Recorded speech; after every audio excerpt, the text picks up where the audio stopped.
আরে মুন্না, আমার ঘরে মুন্না এতদিন পরে দেশে আসলি রে ভাই। What is this? সমস্যা কি? বৌমারে নিয়ে গ্রামটা ঘুরো, তবে একটা কথা শুনো, তোমার ভাই আর ভাবিরে একদম টাকা পয়সা দিবা না। মুন্না সাহেব, সামান্য ভ্যানওয়ালা আপনার ভাই?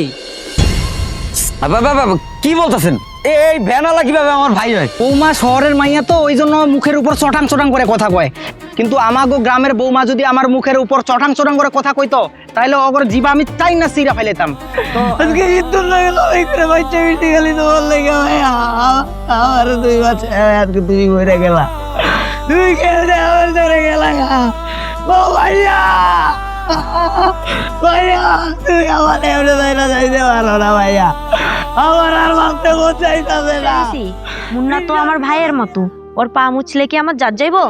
তোমার কি কাজই এই বেশি বুঝা? মানে বেশি বুঝা ছাড়া কি তোমার আর কোনো কাজ নেই?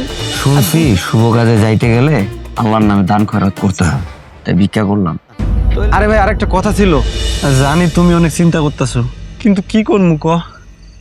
মানুষ যেভাবে বদলে যাব আমি বুঝতে পারি নাই। ও তো ঠিকই কইছে।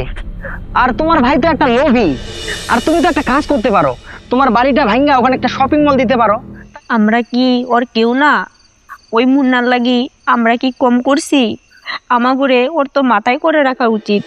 ভাই, তুই তাহলে তোর ভাবিরে আর আমগো নিয়ে বিদেশে যাবি? কোন সময় দেখছেন আমার শস্য পাঙ্গাস খাইতে? পাঙ্গাস মাছ আমি কোন সময় খাই? চেয়ারম্যান সাহেব, বুঝেন না আপনি? বেচারা ভাইয়ের জ্বালায় পুরাই শেষ।